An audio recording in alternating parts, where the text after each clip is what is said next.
and we're getting ready for the Hope events, for the Handling Our Painful Experiences, and the first one is Hope After the Death of a Child. And Amanda has agreed to be on one of these videos and talk to other moms out there that have gone through this experience. And so she's just going to tell you her story and tell you her daughter's name and everything, and we're just going to go from there. Welcome, Amanda. Thank you, Kathy. My daughter, Lily, was born in February of 2006. I remember that correct. Yes.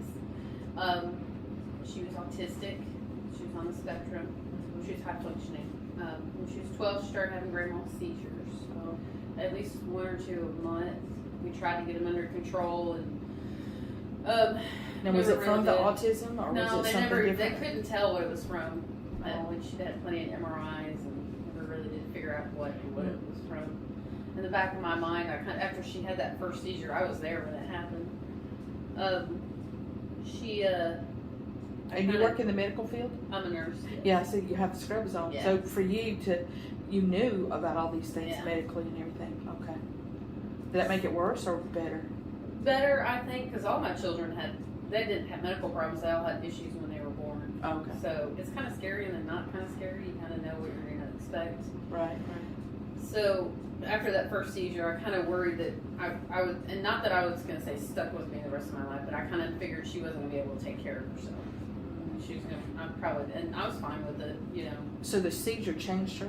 Didn't really change her. It just, as she grew up till she was in her teens, she just didn't really have she had the mental capacity. She was very smart, very artistic. She just didn't really grasp things that she couldn't live by herself. She like had danger. She didn't grasp danger. Yeah, like that. she just didn't understand that. So in 2021, I got divorced when I was, we'll go back to in 2000, I think when my son was 8 years ago, I got divorced. Okay. So. And that time in my life, I've always been raised to believe in God, but didn't really, he was like a push button God. Just didn't need whenever I needed him. Push button God. Yeah, that's the first we time I've call heard that. Yeah, push button God. Okay. Yeah. Push button. I need you just I right need you now. right now. Push button. Not okay. every day, but just right now. Okay, I So, got you. at that time, I got a little wild. Started dating men, drinking a lot, going out partying, but I was still working, taking care of my children. I figured I could do it all on my own. So, in 21, I went to rehab for alcoholism. Congratulations that you were brave enough to do that. 19 months now. Yeah. Now that was before your daughter? Before she passed, 9 months before she passed. And at that time, were you running from the possibility of her passing, or was that not even on the spectrum? She was doing fine. It was just a result of the divorce and the heartbreak there. Yeah. Okay. Yeah. Which would speak to another group of people. So. Yeah. You know, my divorce from my ex-husband, we're friends now. We're really good friends. We weren't for about a year after that. The relationship was fine. There was no abuse. Neither one of us cheated on each other. We weren't happy. We just divorced. And it was me who decided to divorce. Oh, okay. At this time, he lives down the road from me. We're great friends. We love our children. Right. So in August of 21, I went to rehab for 3 months. Came home in December of 21, and went back to work in February of 22. I started going to meetings in Tullahoma with some friends, and I was doing great. But then while I was in rehab, I found God. Because it's the process of AA.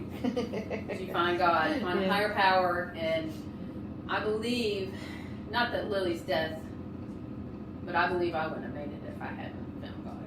Really? Yeah, because I was the one who found her. Oh. And March of 21, she was a sophomore in high school here in town, and she'd always had issues, very bad issues with anxiety. She was different from everybody else, and she had suicidal thoughts at that time. And she had a really close school guidance counselor. I can't remember her name, but she came to her funeral, and the counselor called me, and I had just come back to work for about a month, and he said, your daughter's, you need to come to the high school. And what school is this? The county high school here. Here in Manchester. So I came. So shout out to the public school person that saw your daughter. I can't remember her name. But when I went up there, they did you know, being a nurse, I've worked in the ICU and ER. We do a lot of suicidal plans, you know, crisis, Centerstone, and even being an alcoholic, you know, we understand. So they did a safety plan in our home. But her one thing is that she told me before, that night I think she told me, she was sitting in the living room on the floor and she said that, you know, Mom, I tried to drown myself at one time. And I was like, really? And as a child, I was a child with anxiety, with really bad anxiety. And for me, I pushed her anxiety away. My parents pushed mine away. They just kind of played it off. You thought if you didn't acknowledge it, then she would No, kind of be better? it's not really acknowledge it. It was just like I didn't want to deal with it. It was just something that, and you know, God must have given me children with anxiety because all my other ones have it too. So, but I think it plays off on each child. Each child sees it and then they play into it. My son is dealing with it now, and I'm trying to be more active in how to help him with his anxiety. So what would you say, you know, just as a little caveat to other moms out there that their children are exhibiting anxiety, what would you say to them? Listen to them. Listen to them. And talk to them and talk it out. My counselor gave me ways to deal with it. So yeah. But I think being somebody who found God in rehab, my anxiety is nothing compared to what it used to be. Wow. But as I grew up, my anxiety went down.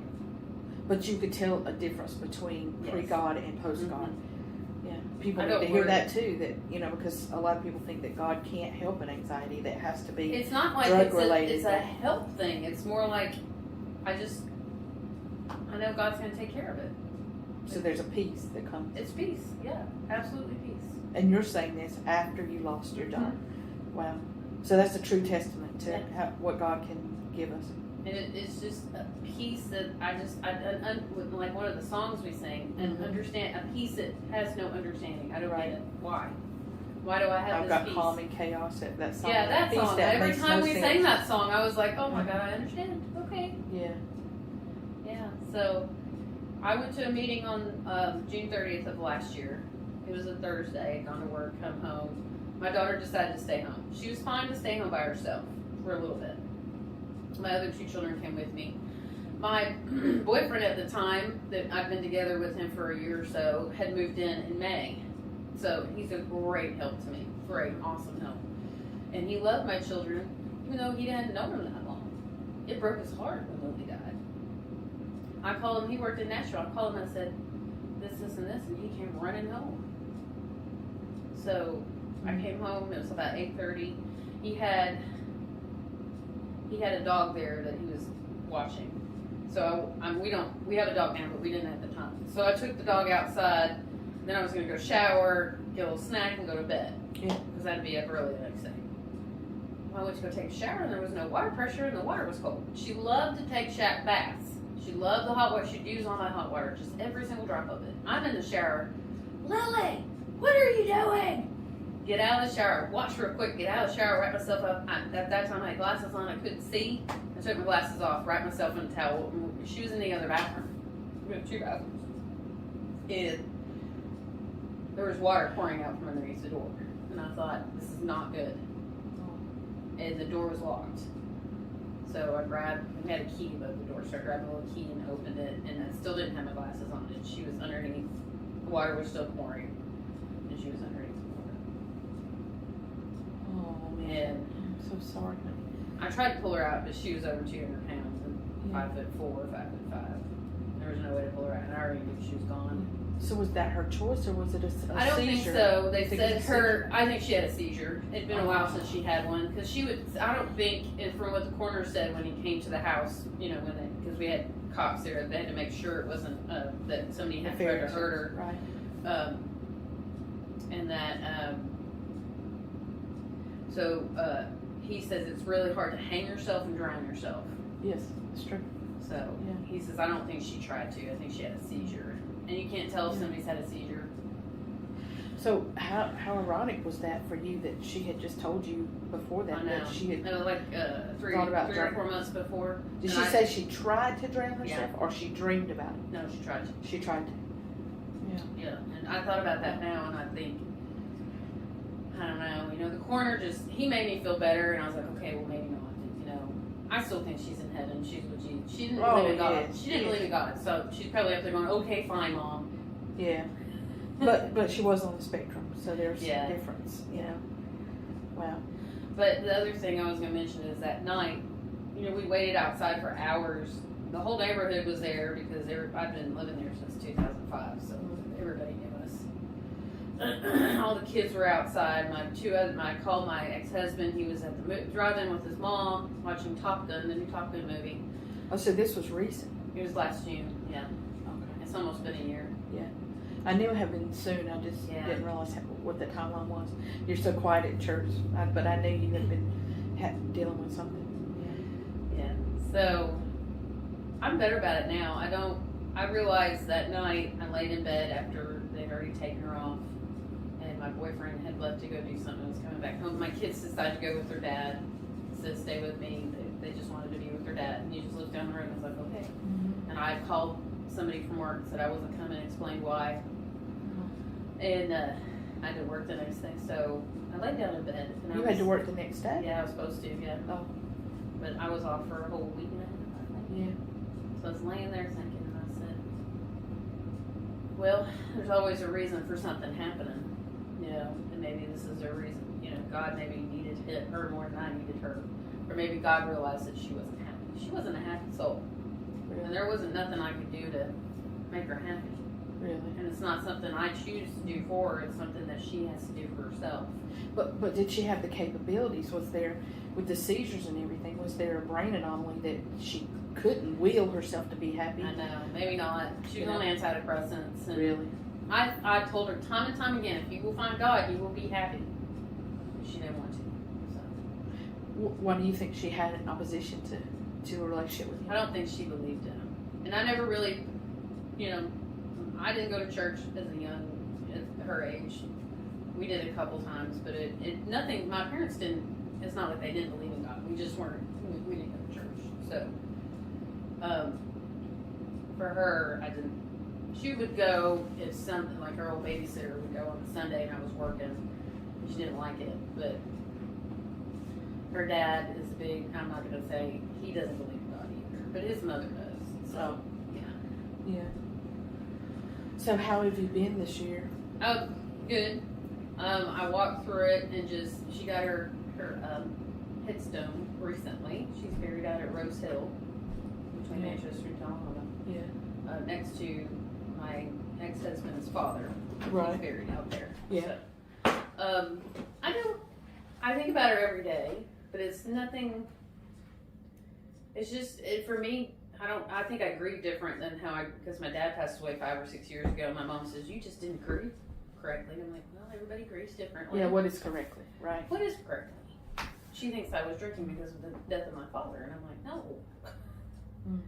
So, and we learned that I took grief and loss and rehab or something. I can't remember what it was. So, I still have that packet. I could do grief on my daughter. Mm. So what did you learn the most in the last, and what did you regret? So I was laying in bed. Oh yeah, that's right. I forgot about this. I got distracted. So I was laying in bed and I was praying to God, saying, God, why did you take her? I wasn't mad at him. Why did you take her? But I believe because I touched your face after I pulled her out of the water as much as I could. I touched her face and I said, you go be with God. Oh. And people were coming in and out. I was trying to get the floors mopped up because they were soaking wet. I didn't want the floors to ruin. I said, you go be with God. Because I knew she wasn't happy. I'd rather be somewhere happy than be here and be miserable. Because that's how I see it. Be happy somewhere else. Yeah. Than be miserable in this world. Yeah. There's tissues right there if you need them. But it's still a form of saying goodbye. So, but I was laying in bed, and when I was asking God, why did you take her? It was like this amazing rush came over me and said, I've got her. Don't worry about it. Really? I always say to people, they talk about dying grace, and they think it's only for the dying. I think it's really not for them because the angels come and take care of them. I think it's more for the living. Yeah. She was gone for a while. She was already cold. The water was cold. There was about this much water on the floor. Mm-hmm. And whenever I called 911, they said, well, do you need to do CPR? And I said, no, I'm a nurse. She's dead. She's gone. Mm-hmm. I couldn't get her body out of the bathtub. Oh, really? And when I called her dad, Lord, that was horrible. He's yelling at me, get her out of the bathtub. I can't. She's gone, Jason. Just come here. Mm-hmm. And I was upset at my mom because at that time, my mom lives down the road. She lives over near Taco Bell, and we were having a tiff because mom was still drinking, and there was we were just having a hard time getting along. And, mm-hmm. But in reality, I think she just wasn't feeling good because she's much better now. But anyway, Mm-hmm. so I called her and I said, Mom, Lily's dead. I need you. And she didn't come. Did she not think it was the No, truth? she'd been really sick. She ended up in December, right around Christmas, in the hospital and in rehab. She's much better now, and we're much better now. Yeah. And she quit drinking. Oh, good. I just don't think she could make it. She couldn't get out of the house because she had no energy. It was just. Did she understand what Yes. really had happened? Yeah. Wow.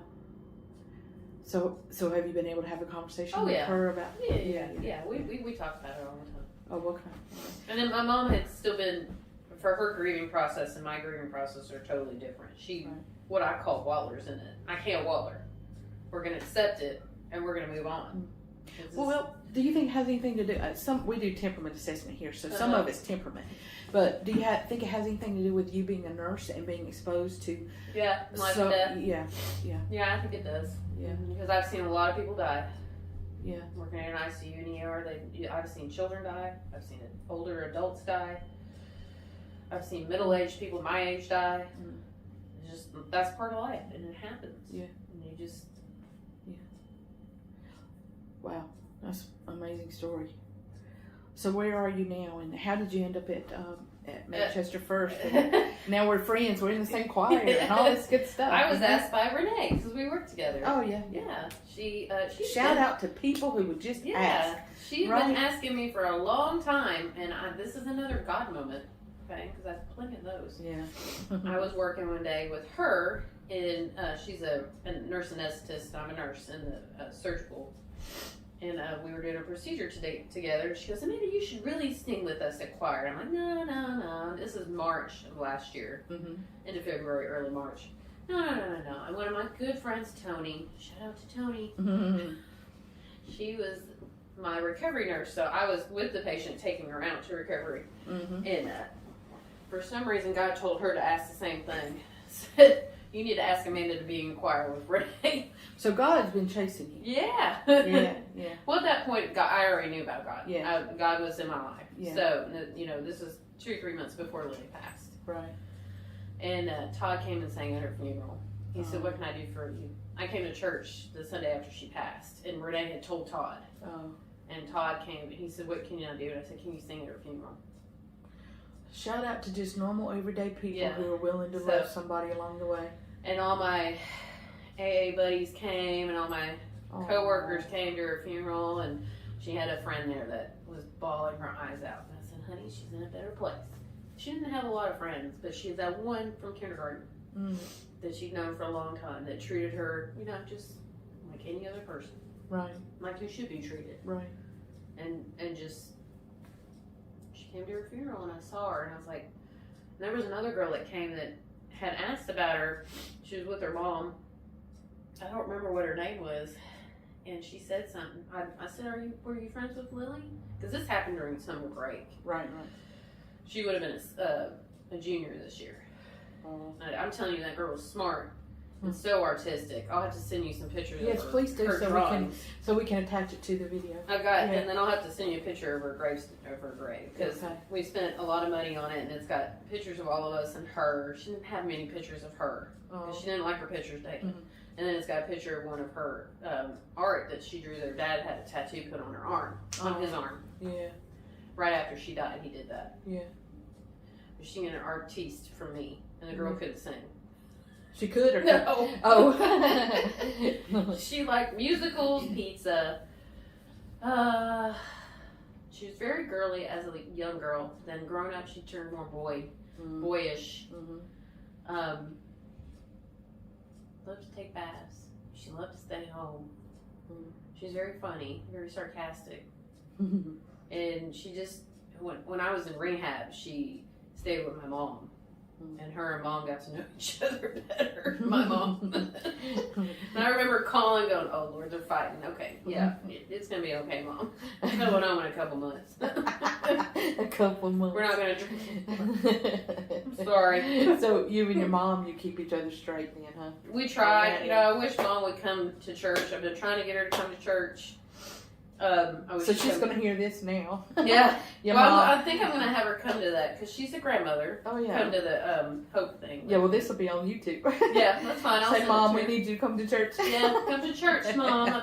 She was at the concert, the choir other concert. night? Yeah. Oh, wow. That was something, wasn't it? Yeah, she was there. She was there. But she's gotten so much better with whatever was going on with her. She couldn't walk, couldn't get out, had no energy. She's 71. Oh, wow. I think she's 71. Either that or she'll be 71. Well, if she's not 71, she's going to be mad at you, so just I know she's she's around 70. that number. I know she just turned 70. So anyway, she so much better that she's getting out now because she couldn't come to the Christmas one because her feet were hurting so bad she couldn't walk. Right. You can give her the DVD now. Right. On sale at the bookstore. She saw. I posted all the songs. Whenever Todd would post it, I'd post it. She'd see it. Yeah. So I said, "You missed it." So what's different for you to be in a church community the way you are, because you're very consistent. You're there and you're participating. So what's different for you in that realm as opposed to what life used to be like? I don't think it's very different. I think I have been working a lot on. I'm a much happier person. I don't have as much resentment and fear.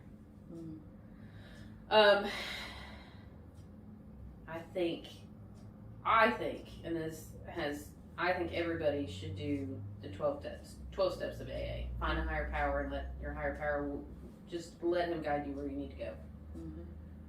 Because I think everybody would be in a much happier place. Yeah.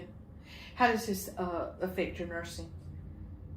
What, being in losing Lily and walking through life I've the way you have. met Well, even addiction. I think God puts a lot of people in your life for a reason too. And I met a lady a couple months ago.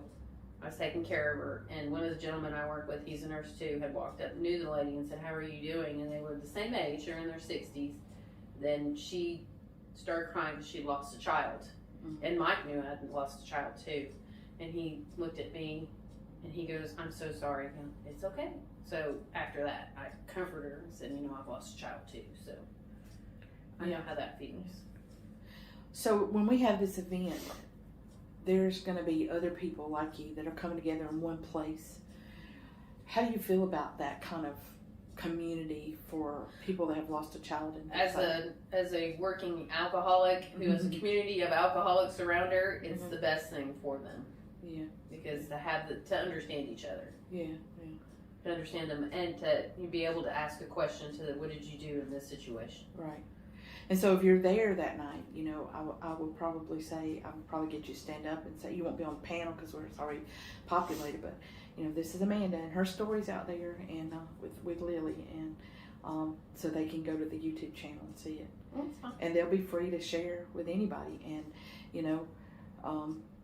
is there anything that you would tell anybody out there that would, draw them into God? Because, this is going to be out there for a long time to come, even after you're gone and you go be with Lily. This will still be out there testifying. What would your legacy of words be? Don't go through life without at least trying God, at least accepting God into your life, or a higher power. In AA, we always say, if you can't accept God, accept that there's somebody bigger than you. And he'll help you find out his name. Yeah. Even if his name is not God, it could be somebody else in your world. Because I don't think I would have made it. I don't think I'd be here. I think I'd be still drinking if I hadn't. And I am surprised that I made it through her death without drinking. Because I laid there in bed and thought, do I feel like I need to drink? Yeah. Really? It had, and I'd say it had to be. I was very scared when I came out of rehab, thinking that anything could trigger me to drink. But in reality, nothing really has triggered me. I think about it every now and then, but I'm like, it's not worth it. And you bring up the higher power versus God and all those kind of things, but with Christ, He's the only one that has the power.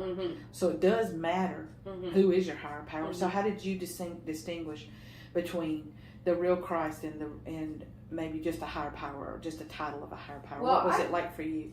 I just decided to start praying. I just figured, I don't want to sound bad, but I just decided that, I'm just going to start praying to God and see what happens. Why does that sound bad? Why would well, that I sound just bad? don't like to sound bad. Like I do believe in Him because He's moved mountains in my life. I know you do. I'm not even questioning that. No, I'm talking about for those that would think that we could just name Him Charlie. Right. And it's not really. It's just a picture on the wall. Right. It does matter where we place the belief, Right. Because Charlie on the wall couldn't do anything for us, no matter how much we prayed to him. Yeah. It might make us feel like we have a connection somewhere, but it wouldn't be a equal connection. Right. You know what I mean? Yeah. So that's amazing. Your story is amazing. I really appreciate you sharing. Is there anything else that you've learned in this past year that you want to share with anybody? I have learned. Well, in general aspects of my children, God has moved mountains in my children's lives too. Even if I have lost one, He has moved mountains in my other children. I have a 13-year-old and a 9-year-old. I am amazed how well they're doing after the death of their sister. That was my next question. Yeah. And that brings tears to your eyes? Yeah. Just how my 13-year-old was talking. She was in the car with me yesterday after I picked her up from school. And I'm just amazed at how well, because they were pretty close, really? How well she can just talk about her. She's like me. And my children, my son, I'm getting him to pray. We'll pray together when he's anxious and other reasons. My 13-year-old just doesn't want to do it. I don't know why, but they've both done so well in the aftermath and death of their sister. And they were there too. They saw her as well. Oh, wow. Wow. Because they came home with me. And I tried to keep him out of the room. Yeah. But was your first thought that she had hurt herself? Yeah. Or that really, I didn't know if your mind had gone there or. I still think, I really don't think she would have done it. She loved her family too much. Yeah. Well, I mean, she'd already had seizures, so that makes more sense that. And her autopsy said drowned. Yeah. Yeah. And they sent her body off, did the autopsy. We had to wait till July 7th to have the funeral, but. Yeah. Did that give you some sort of peace?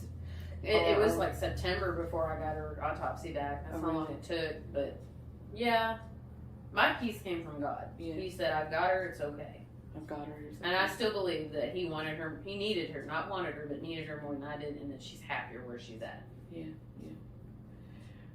Well, is there anything else you want to tell anybody? No. Or anything on the topic of addiction that you want to share with anyone? The topic of addiction. Well, because you've got two stories in yours. I do. Because we will have one hope event on addiction later on. Yeah. And I love it. My life is I will announce that I am an alcoholic and I'm proud of it.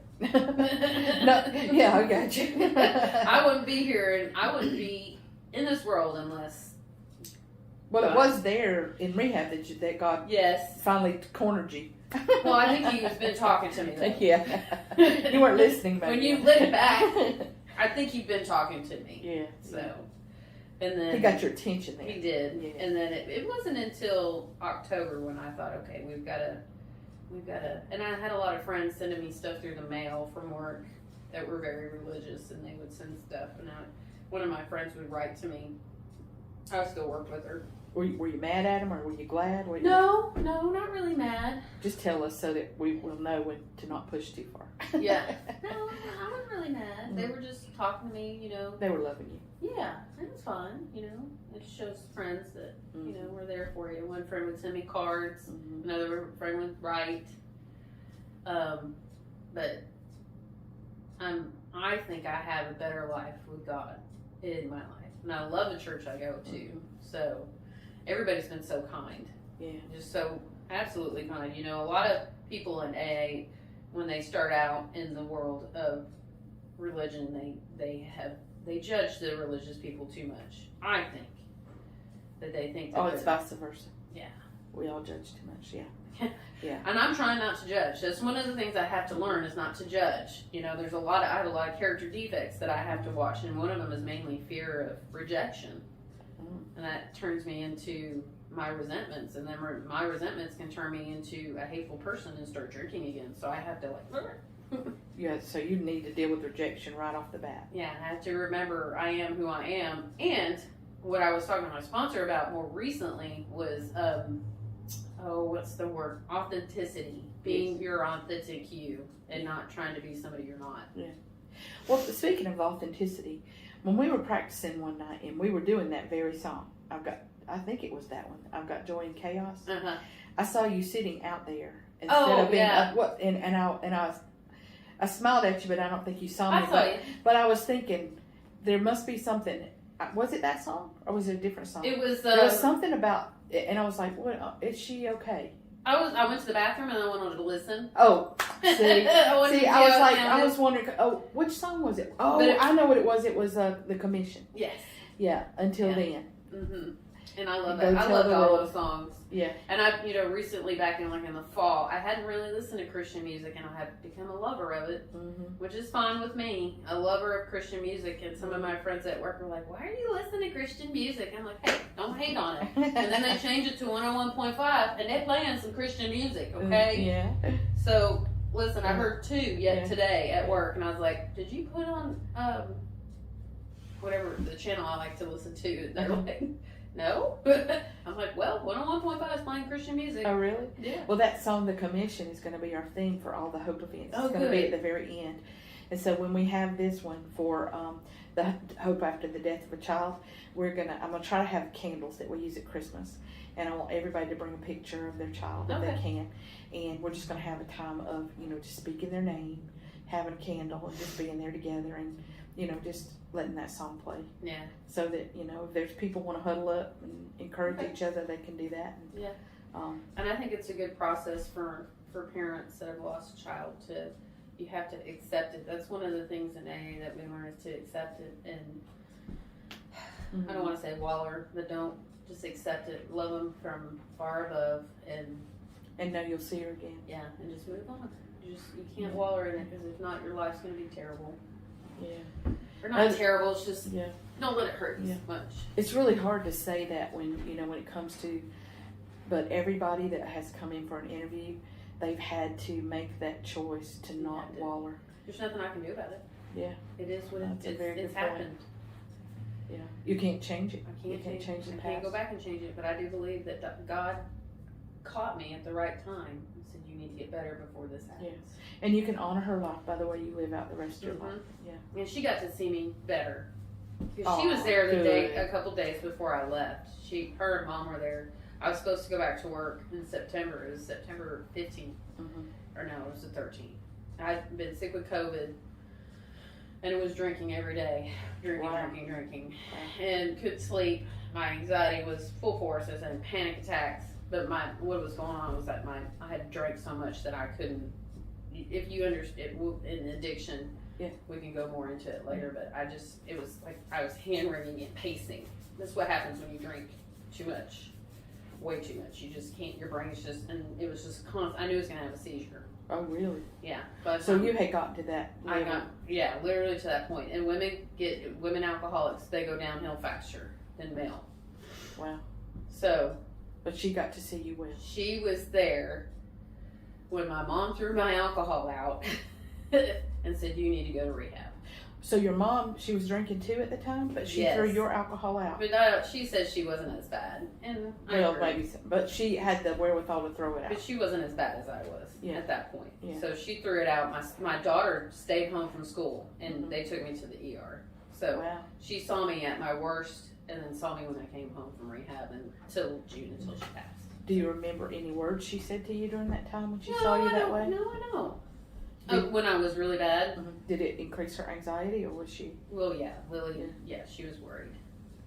But Mom stayed with her and said, it's going to be okay. Mom's going to be okay. And I was. Yeah.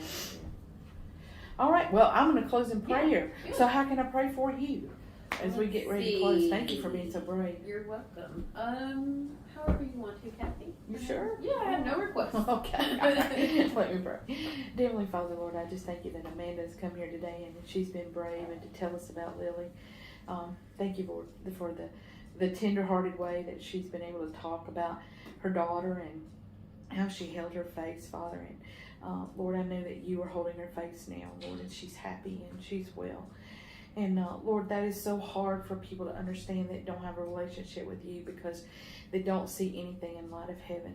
I thank you that you caught Amanda before she went through this horrible storm, Father. And Lord, I pray that you'll just continue to grow her, give her joy, give her peace. Lord, pass blessings onto everyone around her in her circle, Lord, and just do magnificent things because she's been willing to share her story and testify that you are good even in the midst of it. So thank you for the hope that she has brought today. I pray that any parents that are caught up in addiction as a result of losing their children, Lord, that this will speak to them. I think that this was pivotal because I would imagine there's a lot of parents that turn to substance abuse after the loss of a child. So Amanda has spoken directly to that today. And Lord, I ask your Holy Spirit will move mountains for her just like you've been doing. In Jesus' name we pray. Amen. Amen. All right, my friend. Well, thank you so